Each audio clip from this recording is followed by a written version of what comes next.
అత్యంత ఆదరణ పొందుతున్న #1 premium range beauty products ARM pearl beauty. నమస్తే, నేను Keshav. Welcome to Suman TV.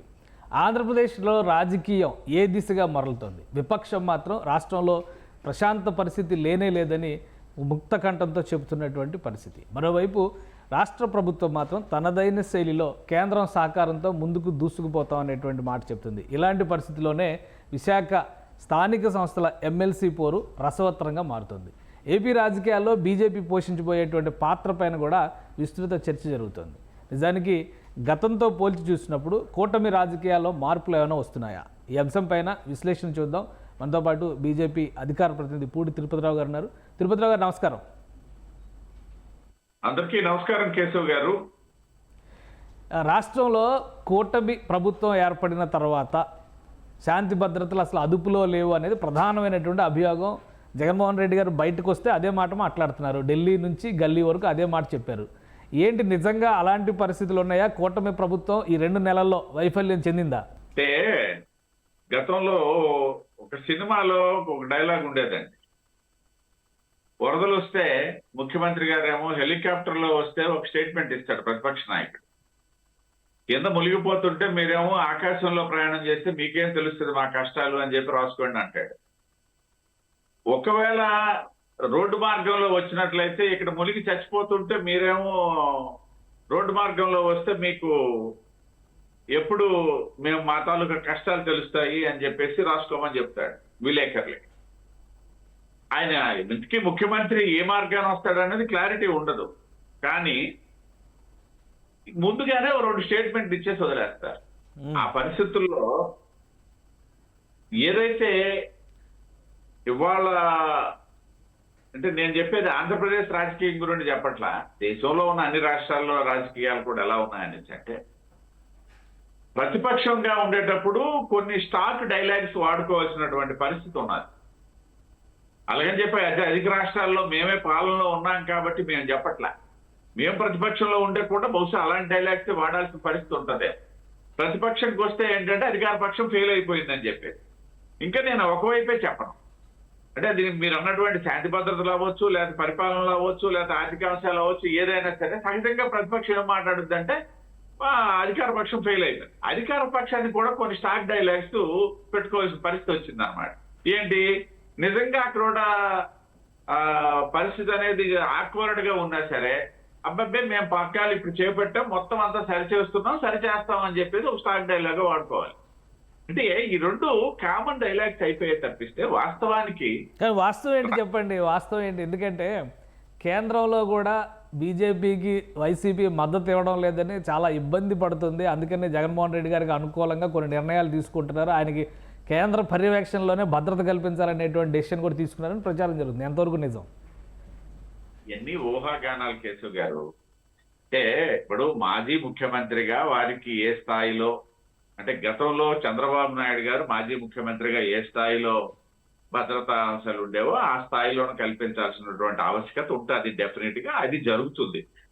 అది స్టేట్ చేస్తుంది ఖచ్చితంగాను. చేయకపోయినా మేము ఇక్కడ అక్కడ ఎన్డీఏ ప్రభుత్వాలే కదా ఉన్నాయి, ఖచ్చితంగా సెంట్రల్ కూడా ఆ దిశగా ఆలోచన చేస్తుంది. అది సర్వసాధారణమైనటువంటి అంశమే. అయితే నేను ఇందాక చెప్పినట్టుగా ప్రతిదీ రాజకీయానికి వాడుకునే పరిస్థితులు వచ్చేసాయి కాబట్టి అది ఏదన్నా మాట్లాడితే అంతకంటే దానికి మనం పెద్ద అవకాశం ఇవ్వాల్సిన పనిలేదు. లేకపోతే అభివృద్ధికి వచ్చేసరికి కూడా నేను చాలా పారామీటర్స్ చెప్తాం. ఇవాళ మేము వేరేగా చెప్పాల్సిన పని లేదు. బడ్జెట్ లో, కేంద్ర బడ్జెట్ లో కేటాయింపుల నేపథ్యంలోన ఆంధ్రప్రదేశ్ రాష్ట్రానికి వస్తున్నటువంటి సహాయం అయితేనేమి, రాష్ట్రంలో ఉన్నటువంటి పరిస్థితుల్లో చక్కదిద్దడంలో అయితేనేమి, అమరావతి ఇవాళ మళ్ళీ అద్దంలా మారిపోయే పరిస్థితి కనిపిస్తుంది. పోలవరం మళ్ళీ పరుగులెట్టే పరిస్థితి కనిపిస్తుంది. ఏదైతే ఇతరత్రా సంబంధించి నీటిపారుదల రంగంలో ఈ వచ్చినటువంటి కేవలం 2 నెలల్లోనే సకాలంలో టైలెంట్ కి వాటర్ పంపించగలిగినటువంటి, అంటే ఒక మాటలో చెప్పాలంటే టైలెంట్ కి వాటర్ వెళ్ళిందంటే నీటిపారుదల రంగం చక్కగా సంస్కరించబడిందని చెప్పేసి అర్థం వస్తుంది. కాబట్టి ఇట్లాంటి చాలా విజయాలు ఇవాళ నోట్ అయినాయి. అయితే ఇంకా తక్కువ సమయమే. ఇంకోటి, శాంతి భద్రతల విషయం కూడా చాలా మంది ప్రస్తావిస్తున్నారు. ఇది రాష్ట్రంలో అధికారం మారేటప్పుడు ఏంటనేసి అంటే ఖచ్చితంగా ప్రత్యేకించి ప్రాంతీయ పార్టీలు అధికారం నుండి ఇంకో ప్రాంతీయ పార్టీకి మారేటప్పుడు ఏంటంటే స్థానికమైనటువంటి కొన్ని సంఘటనలు ఉంటాయి. ఇప్పుడు ఉదాహరణకి మొన్న మధ్య ఒక వ్యక్తి వెళ్ళి ఇంకో వ్యక్తిని చంపేస్తాడు. నేను పేర్లు అవి ప్రస్తావించట్లేదు. చంపేస్తే ఈయనేమో రాజకీయ హత్య అని చెప్పేసి తక్కువ వెళ్ళి అక్కడ వాలిపోతాడు. ఎట్లా అవుతుంది? రాజకీయ హత్య ఎప్పుడు కూడా సమూహాల నేపథ్యంలోనే జరుగుతాయి. ఒక వ్యక్తి అంటే అది వ్యక్తిగతమైనటువంటి స్వార్థం. వాళ్ళిద్దరు 2 పార్టీలకు చెందినంత మాత్రాన, పైగా గతంలో ఇద్దరు ఏళ్ళ పార్టీలోనే ఉన్నవాళ్ళు, అది రాజకీయ హత్య అని చెప్పేసి వెళ్ళిపోవడం అనేసి అంటే అది హాస్యాస్పదం. కాబట్టి అన్ని సద్దుమణుగుతున్నాయి. ఏదైతే గత నెలలో ఉన్నటువంటి పరిస్థితులు ఈ నెలలో లేవు. ఈ నెలలో అంటే జూన్ లో ఉన్నటువంటి పరిస్థితి జూలైలో లేవు. జూలైలో ఉన్న పరిస్థితులు ఆగస్టులో కాని రావట్లేదు. కాబట్టి 3 నెలల కాలం సాధారణంగా ఏ రాష్ట్రపతి పాలన విధించాల్సిన అవసరం ఉంది అంటారు. గవర్నర్కి ఫిర్యాదు చేశారు, రాష్ట్రపతికి ఫిర్యాదు చేశారు, కేంద్ర పెద్దలతో కలుస్తున్నారు, ఢిల్లీలో డెమాన్స్ట్రేషన్ చేశారు, వివిధ రాజకీయ పార్టీలు INDIAలో ఉన్నటువంటి కీలక భాగస్వాములు అందరూ కూడా కలిశారు. పైగా జగన్ గారు కూడా INDIA వైపు వెళ్తున్నారనేటువంటి చర్చ నడుస్తుంది. సో ఇవన్నీ వాస్తవాలు కాదంటారా? ఈ తొందరపడి ఒక కోయిల ముందే కూసింది అని చెప్పేసి పాట గుర్తుకొస్తుంది కేశవ్ గారు. నేను చెప్పాను, కొంత సమయం ఇవ్వాలా. రెండవది ఏంటనేసి అంటే అది అన్నా కూడా ముందు సాధారణంగా ఏంటంటే మండల స్థాయిలోనూ, జిల్లా స్థాయిలోనూ, రాష్ట్ర స్థాయిలో ధర్నాలు నిర్వహించి కేంద్ర స్థాయి ఢిల్లీకి వెళ్తుంటాం. నేను 30 సంవత్సరాలుగా రాజకీయ క్షేత్రంలో పనిచేస్తూ ఢిల్లీలో కూడా నా మీద కేసులు ఉన్నాయి. ప్రతిపక్షంలో మేము 10 సంవత్సరాలు ఉన్న సందర్భంలో అక్కడ మేము ధర్నాలు చేసి, కానీ ఇక్కడ చేసిన తర్వాత అక్కడికి వెళ్ళి చేస్తూ ఉంటాం. జగన్మోహన్ రెడ్డి గారు పార్లమెంట్ నడుస్తుంది కాబట్టి ఇక రాష్ట్రంలో ఎలాగో శ్రేణులు ఉత్సాహంగా లేవు కాబట్టి అని చెప్పి అక్కడ పెట్టుకున్నారు తప్పిస్తే దానికైతే అంత క్రెడిబిలిటీ ఏం లేదు కేశవ్ గారు. ఓకే, సో పార్లమెంట్లో మార్పులు వస్తున్నాయి ఈక్వేషన్స్లో అంటున్నారు. ఈ వక్ఫ్ బిల్లుకు సంబంధించి వైసీపీ మద్దతు ఇవ్వకపోవడం వల్ల రాజ్యసభలో బీజేపీ పెట్టలేదని చర్చ నడుస్తుంది. ఏంటి నిజమేనా? అటువల్లనే జేపీసీకి రిఫర్ చేశారా అంటున్నారు, నిజమేనా? రాజ్యసభలో 11 మంది సభ్యులతో ఉన్నటువంటి వైకాపా లోక్సభలో వాళ్ళ తాలూకా ప్రమేయం కానీ వాళ్ళ ప్రస్తావన కానీ లేదు. కేవలం ముగ్గురే ఉన్నటువంటి పరిస్థితి.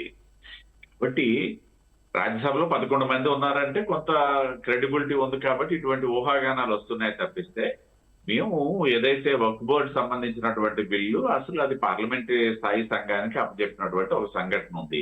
ఎందుకంటే కొంచెం సున్నితమైనటువంటి అంశం కాబట్టి గతంలో కూడా ఇది 3వ పర్యాయం. మేము 10 సంవత్సరాల అధికారంలో స్థాయి సంఘానికి అప్పచెప్పడం ఏదైనా ఉందనేసి అంటే ఇది 3వ పర్యాయం. గతంలో అగ్రికల్చర్ బిల్లు ఇతరత్ర ఆ విధమైనటువంటి అంటే కొంత చర్చ జరగాలి. కొంత చర్చ జరిగిన తర్వాతే క్లారిటీ మీద దాన్ని ఆమోదించాలన్నటువంటి ఒక సదుద్దేశమే ఎన్డీఏ ప్రభుత్వాన్ని తప్పిస్తే వేరే ఆలోచన ఏమీ లేదు అక్కడ. కాబట్టి అదంతా దాన్ని వాడుకొని రకరకాల ఊహాగానాలు, అంతేగాని ఇప్పుడు రాజ్యసభలో ఇమీడియట్ గా మాకు వచ్చిన ఇబ్బంది లేదు, వాళ్ళు కూడా మాతో వస్తారా రారా అన్నటువంటి ఆలోచన లేదు. రైట్, ఇప్పుడున్న పరిస్థితుల్లో సరే జాతీయ రాజకీయాల సంగతి పక్కన పెడితే రాష్ట్రంలో పరిస్థితి, విశాఖ స్థానిక సంస్థల ఎమ్మెల్సీ పోరు పైన అందరూ ఫోకస్ పెట్టారు. మొన్న స్టాండింగ్ కమిటీలో జరిగినటువంటి ఎన్నికలు జరిగిన తీరు కానీ ఇప్పుడు జరగబోయేటువంటి పరిస్థితి కానీ అధర్మ యుద్ధం చేస్తున్నారు అనేటువంటి ఆరోపణ చేస్తున్నారు జగన్మోహన్ రెడ్డి గారు. మీరేం చెప్తారు? అంటే ఇక్కడ ఏంటంటే సంఖ్యాపరంగా తీసుకున్నట్లయితే వైకాపాకి ఎడ్జ్ ఉన్న మాట వాస్తవం. 600 పైచీలకు స్థానిక సంస్థల ఓటు హక్కు ఉన్నటువంటి ప్రతినిధి వాళ్ళకు ఉన్నారు. మాకు ఎన్డీఏకి వచ్చి 200+ తో ఉన్నాం. మేము 400 సంఖ్యాపరమైనటువంటి ఇచ్చారు. కానీ నైతికంగా ఆలోచించినట్టయితే వైకాపా గత ఎన్నికల్లో ఓటమి పాలవడానికి కారణం స్థానిక సంస్థల ప్రతినిధులు ఎవరు కూడా వైకాపాకు అనుకూలంగా పనిచేయలేదని మేము ధైర్యంగా చెప్పగలం. ఎందుకనిసంటే మేమేదో ఒక 120 సీట్లతో గెలిస్తే నేను ఈ మాట చెప్పగలిగేవాడిని కాదు. 164 సీట్లతో ఎప్పుడైతే గెలిచామో 11 సీట్లకు ఎప్పుడైతే వైకాపా పరిమితం అయిందో ఆ రోజు ఏంటంటే ఈ సింబల్తో గెలిచినటువంటి వైకాపా సింబల్తో గెలిచినటువంటి ప్రజాప్రతినిధులు చిత్తశుద్ధితో పనిచేయలేదు. దానికి నేను 2 కారణాలు చెప్తాను. ఏదైతే స్థానిక సంస్థలు నిర్వీర్యం అవడానికి ప్రధానమైనటువంటి కారణం ఏదైతే కేంద్ర పంపించినటువంటి నిధులను కూడా అర్ధరాత్రి అకౌంట్ లో నుండి దోచేసినటువంటి వైకాపా ప్రభుత్వం. ఒక సర్పంచ్కి ఒక అధికారం లేదు, ఒక ఎంపీటీసీకి ఒక అధికారం లేదు, పైగా వాళ్ళకి ప్యారలల్ గా ఈ సచివాలయ వ్యవస్థ తీసుకొచ్చి అధికారుల చేతిలోనే మొత్తం అధికారాలు దారాదత్తం చేసినటువంటి సందర్భం. ఈ నేపథ్యంలో ఏంటంటే వాళ్ళు వైకాపా సింబల్ తో గెలిచినటువంటి ప్రజాప్రతినిధులు 400 మంది అధికంగా ఉన్నప్పటికి కూడా వాళ్ళెవరు ఇవాళ వైకాపాకి ఓటేయడానికి సిద్ధంగా లేరు అనేది మా వద్ద ఉన్నటువంటి సమాచారం. మాతో వాళ్ళు సంప్రదింపుల నేపథ్యంలోనే మేము ముందుకు వెళ్తున్నాం. అయితే ఇవాళ కూడా ఒక వార్త వచ్చింది, చంద్రబాబు నాయుడు గారు చూస్తున్నారు, మనం గెలుస్తామంటే వేద్దాం, ఇప్పుడు ఒక సీటుకు ఓడిపోయినంత మాత్రాన, లేకపోతే మేము అక్కడ వాళ్ళకి ఇచ్చేసినంత మాత్రాన ప్రభుత్వానికి వచ్చిన నష్టం లేదు, లేకపోతే మాకు వచ్చినటువంటి ఇబ్బంది ఏమీ లేదు. కాకపోతే ప్రజాప్రతినిధులకు అభీష్టం కనుక మాకు అనుకూలంగా ఉంటే ఖచ్చితంగా మేము అభ్యర్థిని పెడతాం, గెలుస్తాం. ఒకవేళ అనుకూలంగా లేదనుకోండి, మేమే స్వచ్ఛందంగా వదిలేస్తాం, పెద్ద ఇబ్బంది ఏమీ లేదు.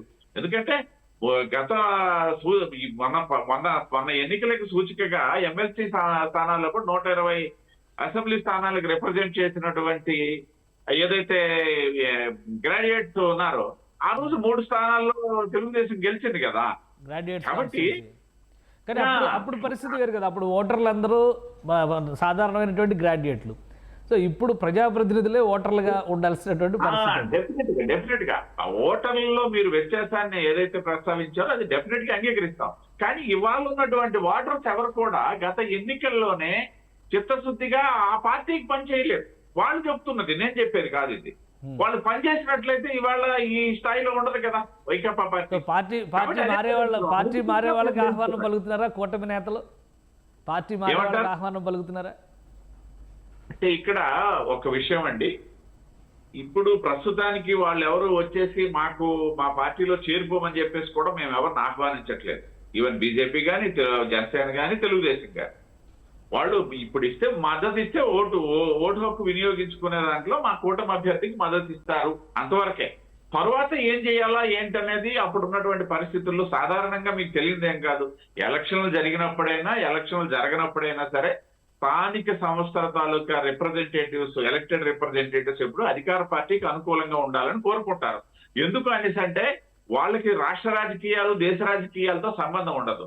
తన పంచాయతీలో, తన వార్డులో, తన ఎంపీటీసీ స్థాయిలో, తన మండలంలో ఆ ప్రతినిధులు మేము ప్రజలకు ఏం చేయగలిగాము అనేది చూస్తారు. ఏం చేయగలిగితే మాకు మళ్ళీ ప్రజలు మాకు పట్టం కడతారనే చూస్తారు. అక్కడ there is no symbol distinction. Symbol ఆధారంగా చేసుకొని అక్కడ రాజకీయం ఉండదు.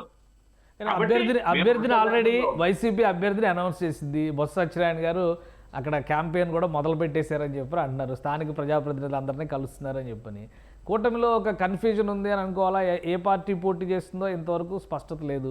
అభ్యర్థి ఎవరనేది క్లారిటీ లేదు. 13వ తేదీ డెడ్ లైన్ నామినేషన్స్కి సంబంధించి. సో కూటమి పోటీ చేస్తున్నట్ట, ఆగుతున్నట్ట? అంటే నేను ఒక ఆన్సర్ చెప్పాలంటే వాళ్ళు ఓడిపోయి ఖాళీగా ఉన్నారు కాబట్టి అభ్యర్థిని ఎంపిక చేయడంలో చాలా ఈజీగా వెళ్ళారు. మేము గెలిచి బిజీగా ఉన్నాము. ఒకవైపు ప్రభుత్వము, ఒకవైపు ప్రభుత్వంలో ఉన్నటువంటి శాంతి భద్రత అంశము, ఆర్థిక అంశాలు, వీటన్నిటిలో. కాబట్టి మాకు కొంత లేట్ అవుతుంది. ఖచ్చితంగా తెలుగుదేశం పార్టీ పోటీ చేస్తుంది. నాకున్న సమాచారం మేరకు మాకు ఎవరు పోటీ చేసినా పెద్ద ఇబ్బంది లేదు. ఎవరు పోటీ చేసినా 3 రోజులు సమయం ఉంది. ఇంకా ఇవాళ 10వ తేదీ, 13వ తేదీ నామినేషన్ లాస్ట్ డేట్. రేపెల్లుడిలోనే ఒక డెసిషన్ తీసుకుంటాం. పరిస్థితి అనుకూలంగానే మాకే ఉంది అన్న సమాచారం నేపథ్యంలో ఖచ్చితంగా మేమే పోటీ చేస్తాం, మేమే గెలుస్తాము. ఉత్తరాంధ్ర రాజకీయాలకి సంబంధించి చూసినప్పుడు శ్రీకాకుళం జిల్లా క్లీన్ స్వీప్, విజయనగరం జిల్లా క్లీన్ స్వీప్, విశాఖ జిల్లాలో మాత్రమే ఒక 2 సీట్లు వైసీపీ గెలిచింది, ఒక ఎంపీ సీటు గెలిచింది. కాబట్టి వైసీపీ కూడా ఈ స్థానాన్ని ప్రతిష్టాత్మకంగా తీసుకుంది అని అనుకోవచ్చు కదా. అంటే ప్రతి పార్టీ కూడా వాళ్ళకి సంఖ్యాబలం వాళ్ళ వైపు ఉంది. నేను చెప్పేది ఏంటనేసి అంటే టెక్నికల్ గా వాళ్ళ వైపే ఉంది సంఖ్యాబలం. నేను చెప్పేది ఏంటనేసి అంటే నైతికంగా మా వైపు ఉందని నేను చెప్పాను. సో ఆత్మసారం ఓట్లేస్తారా ప్రజాప్రతినిధులు? అంతే కదా, అది సహజంగా ఆ విధంగానే ఆలోచిస్తారు. అయితే వాళ్ళకి బలం ఉన్నది ఈ విశాఖ ఇప్పుడు జరుగుతున్నటువంటి దాంట్లో 2 మీరు చెప్పారు, అరకును పాడేరు వాళ్ళు గెలుచుకున్నారు. బట్ ఎంపీ స్థానంకి వచ్చేసరికి ఏంటనేసి అంటే 5 సెగ్మెంట్లలో మేమే గెలిచాము. మేము ఎంపీ అభ్యర్థిగా కూడా మా బీజేపీ అభ్యర్థి కొత్తపల్లి గీతా గారికి కూడా ఆధిక్యం వచ్చింది 5 దాంట్లో. ఒక 2 దగ్గర ఉన్నటువంటి మేము మా తాలూకా ఫెయిల్యూర్స్ కొన్ని ఉన్న వాళ్ళని గెలిచారు. అది కాదు కానీ ఒకటేంటనేసి అంటే నేను చెప్తున్నా, వాళ్ళకి ఆ హక్కు ఉంది. విపక్షంగా వాళ్ళకి సంఖ్యాబలం ఉంది కాబట్టి ఒక ప్రయత్నం చేస్తున్నారు. బలమైనటువంటి అభ్యర్థిని కూడా పెట్టుకోవాలని చెప్పేసి బొత్స సత్యబాబు ఏదో మా ఒకప్పుడు ముఖ్యమంత్రి అవ్వాల్సి ఉండని చెప్తుంటారు. ఇవన్నీ వేరే అంశము. ఇప్పుడు బొత్స సత్యబాబు ఒకప్పుడు ముఖ్యమంత్రి అంటే మా ధర్మాన ప్రసాదరావు గారు కూడా ఒకప్పుడు ముఖ్యమంత్రి అవుతారు అని అనుకుంటారు. ఆ స్థాయి అభ్యర్థి వీళ్ళిద్దరు సమకాలీనులే. కానీ మొన్న ఏం జరిగింది, ఒక సర్పంచ్ మీద పోటీ చేసినటువంటి ధర్మాన ప్రసాదరావు గారు 55,000 ఓట్ల మార్జిన్తో ఓడిపోవాల్సి వచ్చింది. అంటే రాజకీయంలో, ప్రజాస్వామ్యంలోనో ఎప్పుడు ఏం జరుగుతాయో చెప్పలేము. కాబట్టి ఈ 10 పారామీటర్స్ అన్ని దృష్టిలో పెట్టుకొని మేము ముందుకు వెళ్తున్నాం కేశవ్ గారు. సో ఉత్తరాంధ్ర రాజకీయాల్లో వైసీపీలో ప్రధానంగా మొన్నటి వరకు ఏమో విజయసాయి రెడ్డి గారు ఒక అశాంతి సమస్యని తీసుకొచ్చి రాజకీయాల్లో మేళవించారు. ఇప్పుడు శ్రీకాకుళం జిల్లాలో కూడా ఒక కుటుంబ వ్యవహారం రాజకీయాల్లో దుమారంగా మారుతుంది. మీ రియాక్షన్ ఏంటి దానిపైన? కేశవ్ గారు, సాధారణంగా ఇటువంటి వ్యవహారాల్లో ఆ రోజు విజయసాయి రెడ్డి గారి వ్యవహారమైనా, ఇవాళ ఏదైతే దువ్వాడ శ్రీనివాసరావు తాలూకా వ్యవహారమైనా భారతీయ జనతా పార్టీ వ్యక్తులుగా మేము స్పందించడం చాలా తక్కువ ఉంటుంది. మా పార్టీ తాలూకు విధి విధానాలు మీకు తెలుసు. అయినప్పటికీ ప్రస్తావించారు కాబట్టి నేను చెప్తాను. ఇది కుటుంబపరమైనటువంటి అంశాలు సార్. ఇవి కుటుంబ అంటే మాది ఏది దువ్వాడ శ్రీనివాసరావు సంబంధించి కుటుంబపరమైనటువంటి అంశం. వాళ్ళిద్దరు భార్యాభర్తల మధ్య ఉన్నటువంటి అంశం. అది చిలికి గాలివానగా మారింది. ఇవాళ కాదు, వైకాపా అధికారంలో ఉన్నప్పటి నుండే మధ్యలో ముఖ్యమంత్రి దగ్గర పంచాయతీ పెడితే అక్కడ దువ్వాడ శ్రీనివాస్ తప్పించి వాళ్ళ శ్రీమతికి ఇచ్చినటువంటి సందర్భం ఏదైతే నియోజకవర్గ ఇన్ఛార్జిగా. ఆ తర్వాత మళ్ళీ దువ్వాడ శ్రీనికి అక్కడ పెట్టడం జరిగింది. ఇవన్నీ కుటుంబ వ్యవహారాలు.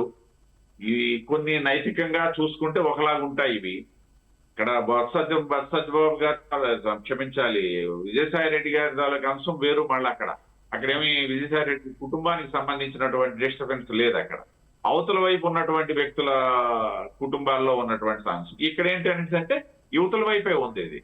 కాబట్టి ఇవి దీని మీద అయితే ఇది రాజకీయంగా వ్యాఖ్యానించడానికి భారతీయ జనతా పార్టీ కానీ భారతీయ జనతా పార్టీ ప్రతినిధికి కానీ నాకు కానీ అంత ఆసక్తి ఏమీ ఉండదు కేశవ్ గారు. రైట్గా నామినేటెడ్ పోస్టులకు సంబంధించి విస్తృతంగా చర్చ జరుగుతుంది. మొన్న టీడీపీ పొలిట్ బ్యూరో సమావేశంలో కూడా వాటి గురించి వీలైనంతవరకు కార్యకర్తలు కష్టపడ్డ వాళ్ళందరికీ న్యాయం చేస్తామని ఆ పార్టీ చెప్పింది. జనసేన చెప్తుంది ఎప్పుడు నామినేటెడ్ పోస్టుల భర్తీ 2 నెలల సమయం పూర్తయింది. మొదటి దశలో ఏం చేస్తారు, నెక్స్ట్ రెండో దశలో ఏమేమి భర్తీ చేసే అవకాశాలు ఉండొచ్చు? చాలా కీలకమైన అంశము చివరిగా ప్రస్తావించారు మీరు. ఇది హాట్ గా అన్ని 3 పార్టీల్లో నడుస్తున్నటువంటి చర్చ.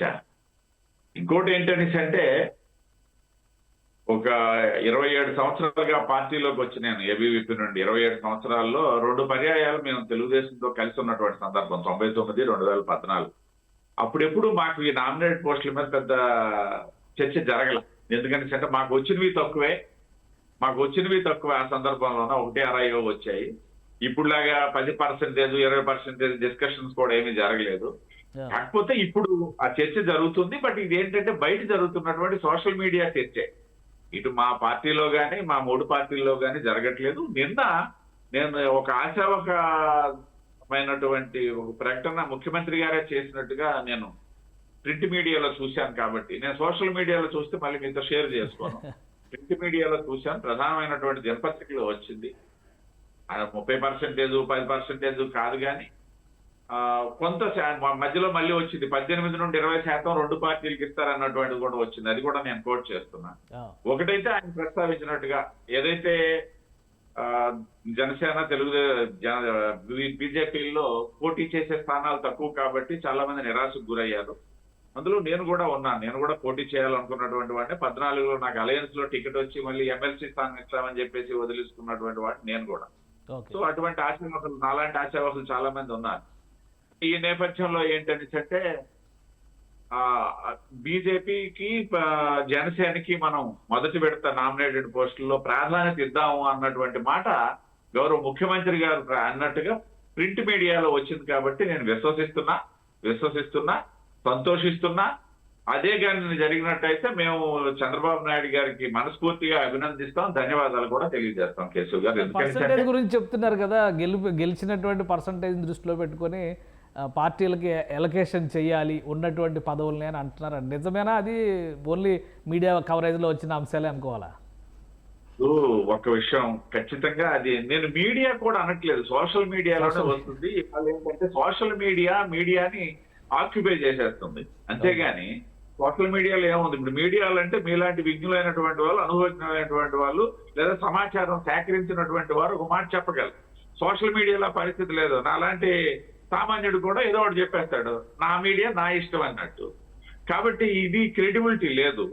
అయితే ఇక్కడ ఒకటి మాత్రం వాస్తవం, నేను ముందుగా చెప్పినట్టుగా ఈ షేర్ అనేది ఏమీ ప్రస్తావన లేదు. ఇంకా డిస్కషన్స్ కూడా స్టార్ట్ అవ్వలేదు నాకు తెలిసి.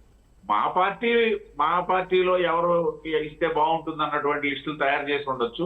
జనసేన ఆ పార్టీలో ఎవరికి ఇస్తే బాగుంటుంది, ఎవరైతే బాగుంటుంది అనేది లిస్ట్ తయారు చేసి ఉండొచ్చు. తెలుగుదేశం ఆ విధంగా చేసి ఉండొచ్చు. కానీ 3 పార్టీలు కలిసి కూర్చొని మనం మీకు ఇవి ఇస్తాము, మేము ఇవి తీసుకుంటాము అన్నటువంటి ప్రస్తావన అయితే ఇప్పటి వరకు రాలే.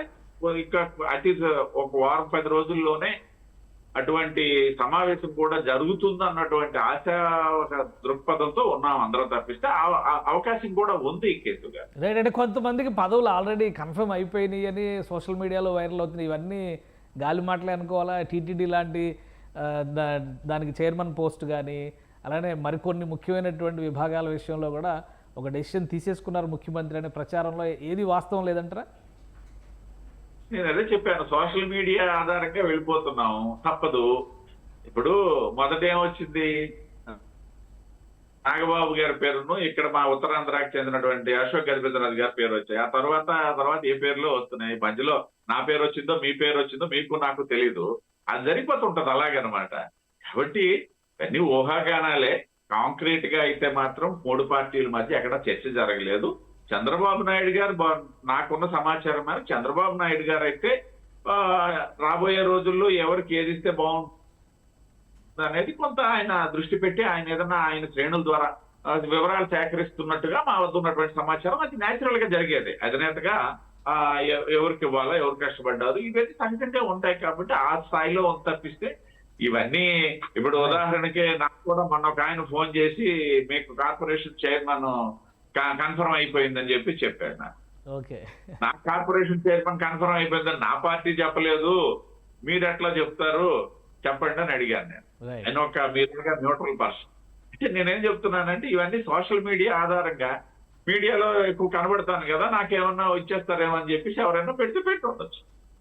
కాంక్రీట్ గా అయితే మాత్రం అతి త్వరలో దీనికి ఫుల్ స్టాప్ పడుతుంది, అందరు ఆశావాహులకు కూడా న్యాయం జరుగుతుందని చెప్పి విశ్వాసం ఉంది కేసుగా. రైట్. థ్యాంక్ యూ తిరుపతిరావు గారు మీ అభిప్రాయాన్ని తెలియజేసినందుకు. ఇది ఆంధ్రప్రదేశ్లో నామినేటెడ్ పోస్టులపైన ఒక స్పష్టమైన వ్యూహంతో కూటమిలో ఉన్నటువంటి పార్టీలు ముందుకు వెళ్తున్నాయి. ముందుగా మిత్రపక్షాలకు న్యాయం చేసిన తర్వాత మిగతా పోస్టులపైన దృష్టి పెట్టాలని ముఖ్యమంత్రి చంద్రబాబు నాయుడు సూచించినట్లుగా తిరుపతిరావు గారు చెప్తున్నారు. మరోవైపు రాష్ట్రంలో రావణ కాష్టం పేరు జరుగుతున్నటువంటి ప్రచారం మొత్తం రాజకీయ వ్యూహంలో భాగంగా విపక్షం చేస్తున్న రాద్ధాంతం తప్పితే ఇందులో ఎలాంటి వాస్తవం లేదని ఆయన ఖండిస్తున్నారు. ఇది స్పెషల్ డిస్కషన్. Keep watching.